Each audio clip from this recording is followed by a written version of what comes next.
I only watch accounting movies now. I know we only Yeah. talk about some, but that's all I ever watch now. See. Can we do something different than an accounting movie? Maybe. I don't know. Hello and welcome to Off the Books, where we surf the uncharted waters of accounting, finance, risk, and wherever else the waves take us. This episode is brought to you by Workiva, the ESG risk reporting and compliance platform that simplifies your complex work and narrates your actions throughout the day. Check it out at workiva.com/podcast. My name is Mike Gravagna, and I'm an Off the Books producer, recovering cherry coke addict, and today's host, which, longtime listeners, you know what that means. I'm looking forward to debating a great cinematic conversation today, and I'm very glad to have you hanging 10 with us. We're going to continue our accounting movie exploration with the 2006 meta rom-com drama Stranger Than Fiction. With me, as always, are Catherine Tsai, asker of questions and lover of venti chai lattes, and Steve Soder, Diet Coke aficionado and accounting enthusiast. Hello! Hello. Hello, Mike. It feels like it's been a minute since we've done one of these, doesn't it? That's right. A new accounting movie And that may or and a may not new- be worth watching. We'll learn more shortly. Oh, so normally I say, well, what's your guys' history before we get into the nitty-gritty? But this time, I'm going to share mine, is I saw this in theaters, and it's been one of my favorite movies for almost 20 years. I haven't seen it in a long time. I'm not as glowing as I once was, but I love this movie. I'm really looking forward to digging into why. Why I like it? Why Yes, Steve yes. doesn't And like I'm it? curious why Steve maybe doesn't. And Catherine's that's it. neutral. Great. Okay, me not liking it, I don't think is going to be a surprise. I, though, am equally interested to learn why Mike likes it so much. Stranger Than Fiction is a romantic dramedy starring a playing against type Will Ferrell as a quiet and routine-based IRS auditor whose carefully structured life is thrown off course when two things happen. First, he starts to hear an omniscient narrator played by Emma Thompson describing his actions and feelings. And two, he begins to fall for one of his auditees, anarchist-leaning baker played by Maggie Gyllenhaal. The cast is rented out by Dustin Hoffman, Tony Hale, and Queen Latifah, and asks thoughtful questions of destiny, creativity, expectations, love, and death. Pretty typical Will Ferrell-type movie. Bookies, I ask you this. Let's start as we always do. Does this count as an accounting movie? I say yes. Oh, Steve. It counts as no more or less than any of the other accounting movies. And actually, okay, I'm just going to go for it. Having watched this, I'm like, can we watch something other than an accounting movie? Because I don't seem to like very many accounting movies. It is hard when you are so in the world, I think, to see your world represented at times. When I was in the military, I couldn't watch any war movies because it made me roll my eyes. Because it's not real. Maybe that's it. Well, stereotypes aside, what I will say is that the stereotype personality played a key part in the movie, and so from that standpoint, if you agree with the stereotype, then it would have to be an accounting movie, because otherwise I don't think the plot works as well as it did. Catherine, what do you think? I thought it was an accounting movie, mainly because of the main character and his job title. But I see where you're coming from, Steve. Well, what I appreciated, and there's the accounting Hollywood stereotypes in here, is we haven't seen an IRS auditor, I think, in any of our movies. And we've watched a lot of these movies now. It was an interesting world that I know nothing about, and I thought it did a good job at humanizing people who are often shown to be the enemy in films. Except for our bonus movie, right? Everything, Everywhere, All at Once. Was she an IRS auditor or just a... She Just an was. auditor. She was. She was an examiner. Yeah, that's right. Oh, yeah, it's true. That was like a bonus movie, though. That barely counts. And I didn't even consider... very different vibes. I didn't even think about that. And we didn't follow her so much. You're right. It didn't follow her, and I'm sure she had a very interesting backstory that we didn't even get to in that movie. We certainly got to that in heavy doses with Stranger Than Fiction. And so it seems like too many heavy doses. His, not backstory, but personal life or lack thereof. Did that bother you, Steve? Did that weigh you down? I don't know if it weighed me down, but I think the stereotype that the accountant is counting everything, right. Strokes of the toothbrush, steps to work, seconds of, whatever the interval was of the thing that he was doing at the time. It's just so unfair. Accountants are real people too that care about things that are interesting, and some of them are cluttered and disorganized and habitually late. They're not all like that. So I took a little bit of offense there. But again, I recognize the movie had to play that up because that was critical for the plot. for the plot to work the way that it did. Yeah, the opening line, because it's also a very literary movie, because it's he finds out he is the main character of an author who always kills her main characters, and so his goal is to try to either A, convince her not to kill him, or live his life to the fullest. The opening line is, Harold Crick was a man of infinite numbers and very few words. His wristwatch said even less, which there's a certain kind of book that I'm like, it gets the literary voice down very well. But I think Tony Hale's character, who's super into Space Camp, he's more exuberant. He's less counting everything. Some of the other, we don't see the other auditors' personal lives, but they seem more like normal human beings. Even though they're always asking him to do math. I do think this is Harold Crick happens to be like this. Not if you're an auditor or an accountant, you are obsessed with numbers. You know what? I'll buy that. I'll buy that, Mike. That's a good point. Yes. Thank you. Are you relying on desktop tools and shared drives? Stuck in a vicious, never-ending cycle of back and forth emails? Wish you had more time to proactively manage risks? Stop wasting valuable time corralling colleagues and updating status reports, and start spending more time on what matters with Workiva. Create alignment across key stakeholders, yes, all of them. With centralized collaboration, drive better decisions with insights on demand, and spend more time on value-added work by automating all those awful repetitive tasks. Plus, connect your GRC processes with your ESG and financial reporting, all in the same platform. Seriously.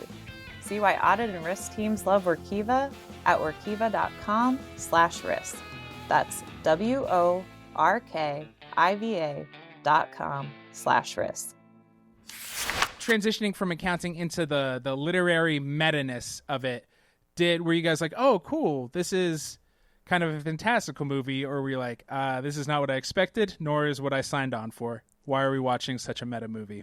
Well, for me, it raises so many good conversation topics for when you may have a drink and you want to get philosophical.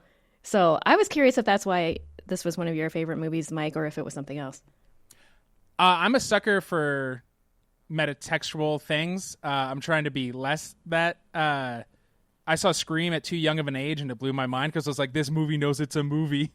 And so I think you can play with that. I think it's been overdone in a lot of ways. It's less new and fresh as it was then, but I think this is a really sweet take on it. What if you found out you're the main character of a book, and because I have a writing background, what if you found out that everybody you've been doing things in your books, you've been actually doing that to them? I think Emma Thompson handles that existential crisis of, I've killed 7 other people, because she kills all of her main characters. And writers like to get highfalutin and up their own butts, and I've talked to them, and people do get too married to their characters. They're like, I can't do that to them. And because I don't think they're real people, I'm like, you can do whatever you want to them. Torture these things. You're making them up. So I would not be a good god. So did that answer why I liked it? I think so. For me, it raises questions of like, if you know how the story is going to end, does that change anything about how you would live your life? Mm-hmm. And that's part of why I like it as well too. Is we all know how it's going to end. Sure. We all die. It's just how do you get there? What do you do until you do? And I think that's one of the main messages, and hopefully it doesn't come off too trite. I normally have a big, pretty trite dar, and I don't think it didn't ring for me. I thought it was really sweet, and it's like, yeah, learn how to play that one song. Tell the person you love them. Mike, when you were watching that movie for the first time, if you remember, did it occur to you relatively quickly what was actually going on with the narration and him and all that? Like, did you pick up on that pretty quick? I probably went in knowing, because there was a period in my life where I saw like every movie that came out and was up on trailers and was huge into Will Ferrell, and this felt so different from his other stuff. And so I think I went in knowing the conceit.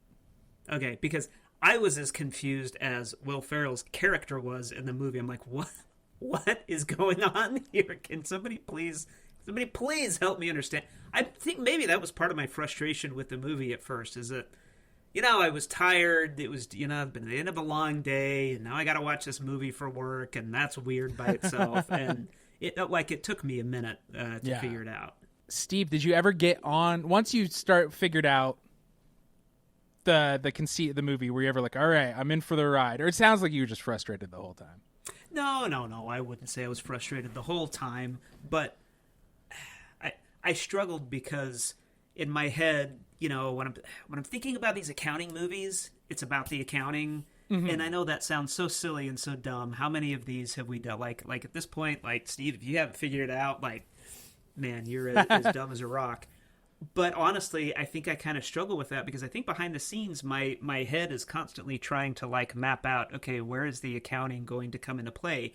And as our listeners know, at least those who've heard these episodes before, know that I take exception with a lot of the stereotypes. Right. Well, it was the stereotype that made it work. And to your point, admittedly, he was the stereotype of the stereotype. There were other, IRS agents and examiners in there that weren't. But in my mind, that's really all there was that made it an accounting movie. And I just think that sort of like rubs against the grain just a little bit. And I think that may have been the source of my frustration. And plus, half the movie I didn't really know what was going on. That just tells you how dumb I am. When were you like, okay? Because for a while, you see Emma Thompson, but the movie does not clearly say what's going on for a while, right? It throws it all out there and lets you pick up the pieces. Well, yeah, I figured it out when Will Ferrell figured it out, right? He does something, and then there's the narration, and then he does something different, and then there's literally oh, okay, now I get it. I would say it's not just the stereotypes and playing with those, that it's also, he figures out what's going on because of his stick-to-itiveness, which makes him such a good auditor. He's also like, well, I'm going to do research. I would talk to who's an expert in literature, I guess. I'll find them. And I appreciated that, where it's like, it's not just accounting that you would be good for. There's so much you have to offer the world. He gets very good at a song in a few weeks because, again, I think it's his diligence, and I think it's showing the audience and the character. It's like, you can be good at more than one thing with this personality type, because it's not like so many of these rom-coms, by the end he's like, well, I'll lead a parade now. I guess I should be big and exuberant. He's not big and exuberant. He is versus where he was, but it's much more, well, now I can articulate what I want out of life. Yep.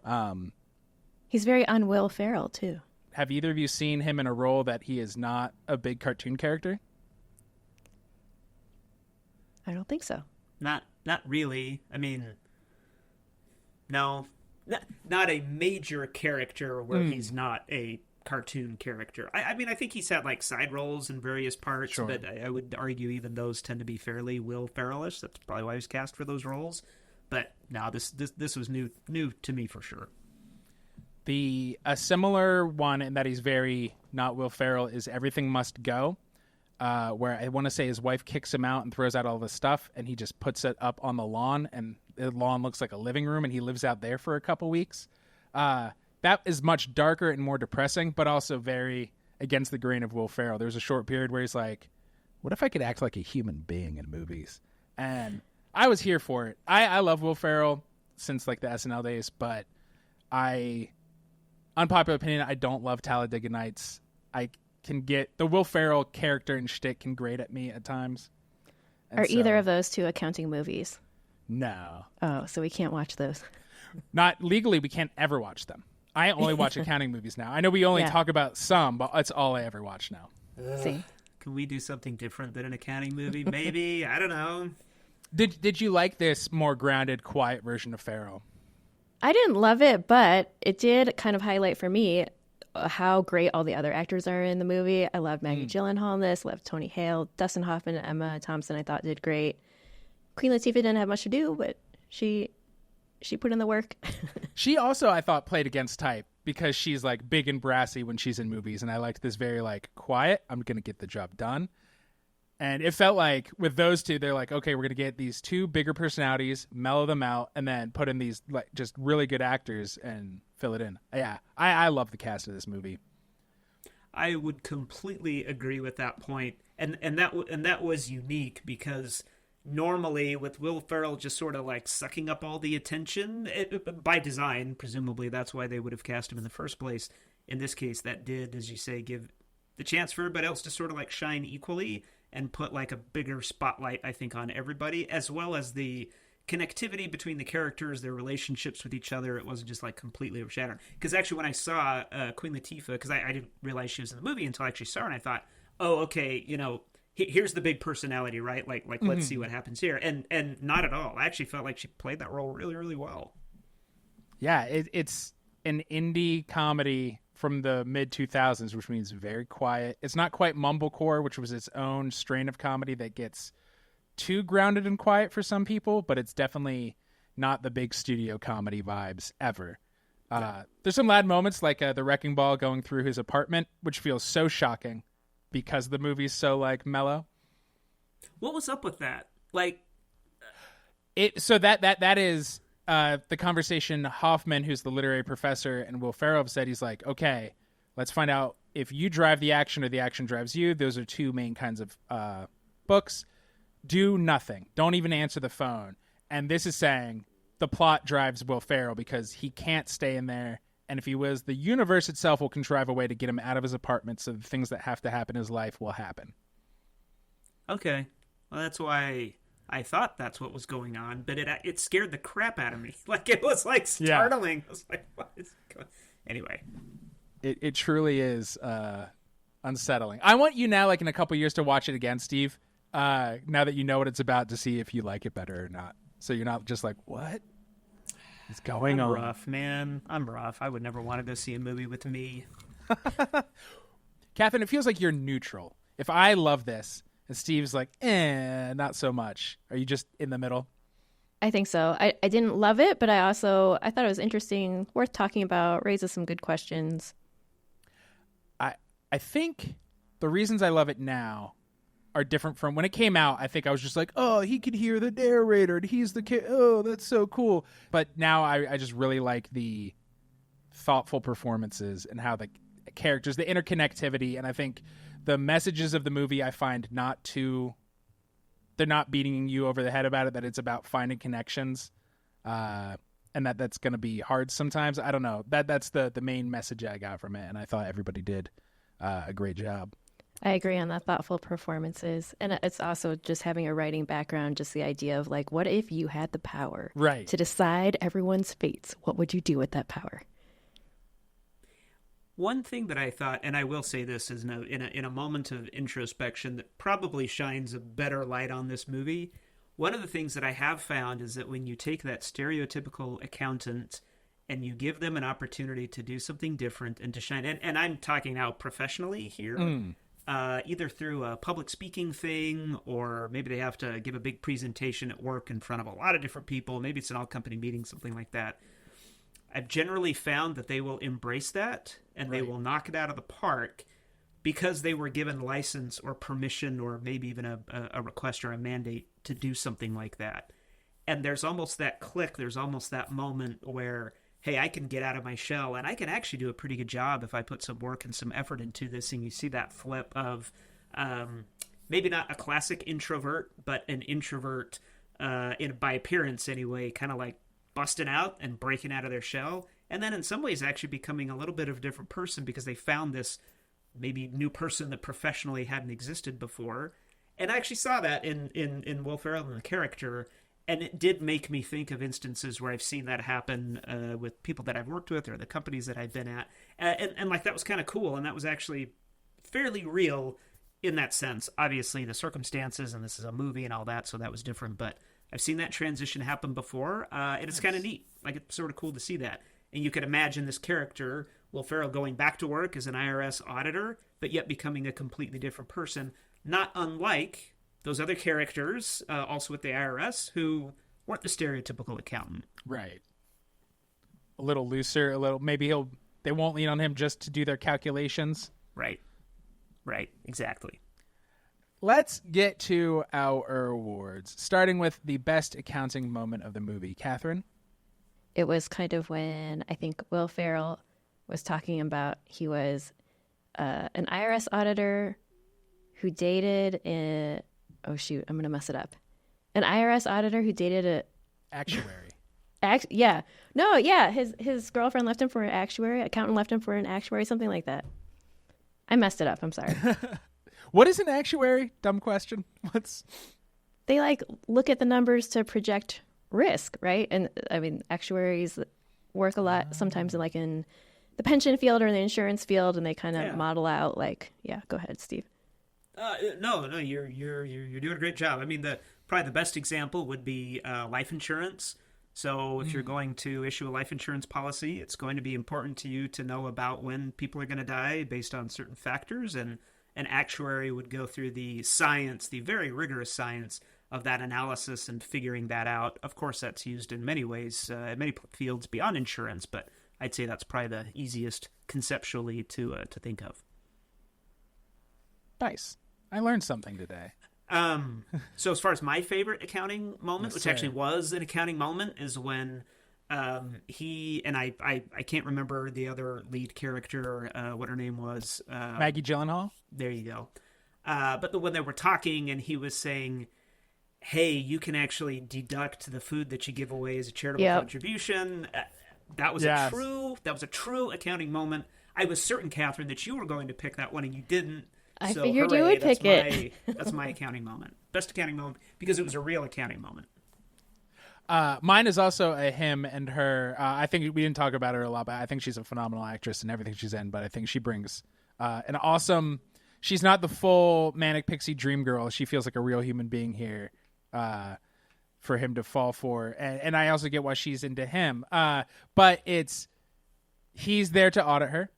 When he shows back up to actually do the work, she gives him this box of shredded and crumpled receipts. And he's like, oh, I expected this to be more organized. And she's like, I'm actually very fastidious. I did this for you. And on that, he just rolls his sleeves up and he's like, okay, I think my life's a tragedy. You know what? And funny, just to go back to Everything Everywhere All at Once, that wasn't too different, right? Jamie Lee Curtis. Mm-hmm. Yeah. Right? When they literally hand all this crap to her and then she's like, well, okay. And then she paints the picture, right? She creates the story of what was going on. Exactly.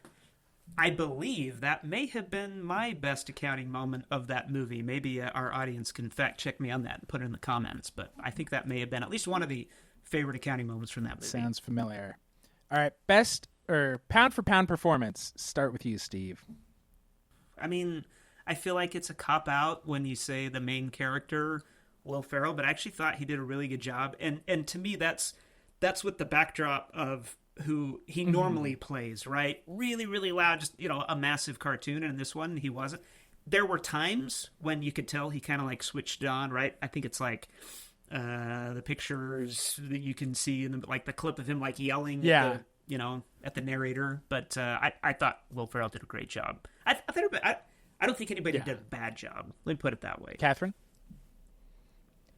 I agree. There's so many good performances to choose from. I'm going to choose Dustin Hoffman. So I think it feels very natural, but it's also, I think towards the end of the movie, he talks to Will Ferrell's character about the ending and how it has to be that way. And I think those are very comforting lines that he has. And that's the two things going on there. It's one, it's this life ends, so make your peace with it. But it's also, you roll your eyes because you're you pretentious literature professor. Oh, the story won't be good if it doesn't die. And then I think when it all wraps up, it's it's because it has to happen because this little boy needs to be saved.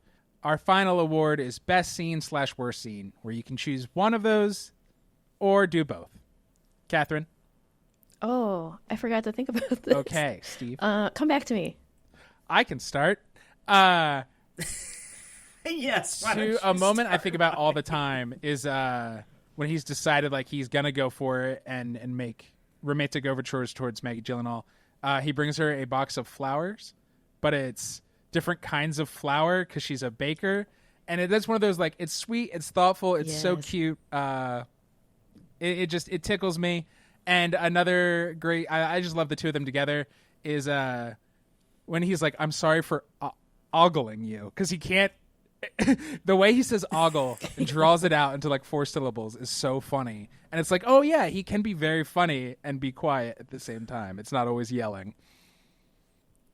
I don't remember. I think it actually was that scene, but the other aspect of that I really liked is he was on a bus, right? That's got like the flexible middle, and the awkwardness of him like moving around like it was like an amusement park ride, like while they were having that conversation, like completely added to just the whole tone and the feel, right, of that dialogue that they were having. I actually thought I think it's hard genius. to capture on screen how a character is feeling emotionally, and that captured so well of when you are shy, what it feels like that you're never really connecting. You're literally never on the same plane, and that's what the bus is doing there. Yeah. Catherine, did you think of one? Steve did. Okay, I'm gonna say. Okay, I'll come up with something. Well, I actually didn't. I sort of piggybacked on yours, but I really liked it. Like, it was really good. I think the moment when Will Ferrell starts to hear the voices and then he gets really upset and starts like yelling at the sky, because you get hints of him from Elf, but there's a twist on it because he's taking himself very seriously. And so thank you, Steve. Thank you, Catherine. Big thanks to you, dear listener, for strolling along with us. Please subscribe, leave a review, tell your buddies if you like the show, sound off in the comments if you're watching on YouTube. Feel free to drop us a line at offthebooks@workiva.com. Surf's up, and we'll see you on the next wave.